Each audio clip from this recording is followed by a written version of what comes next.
Aujourd'hui, l'Église célèbre la solennité de Pierre et Paul. Ces deux hautes figures de l'Église qu'on appelle les colonnes de l'Église. Commençons déjà par rendre grâce à l'Esprit Saint pour ce qu'il a fait à travers eux et par eux.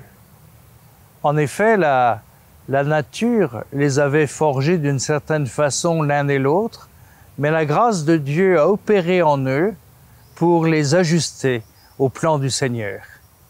D'un côté, on a Pierre, le Galiléen, un peu frustre, le pécheur, limpide, et en même temps capable de dureté parfois, de ces lâchetés que l'on connaît, et de ces élans de foi extraordinaires.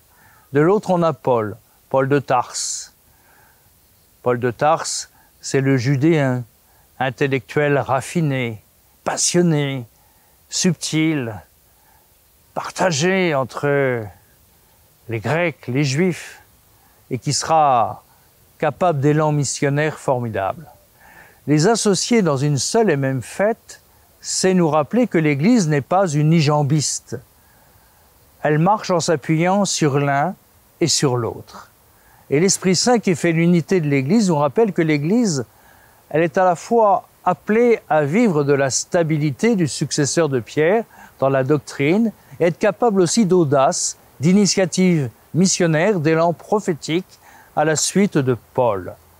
Nous voilà entraînés par Pierre et Paul, chacun de nous dans la grâce de notre baptême, à être des disciples missionnaires et à reconnaître que l'Esprit Saint, à travers ce qu'il fait dans l'Église, à travers les diversités, à travers les contrastes, fait avancer son Église avec ce qu'il est donné à chacun de découvrir du mystère du Christ, car c'est bien la relation au Christ, la relation au Seigneur qui transforme et transfigure toutes choses.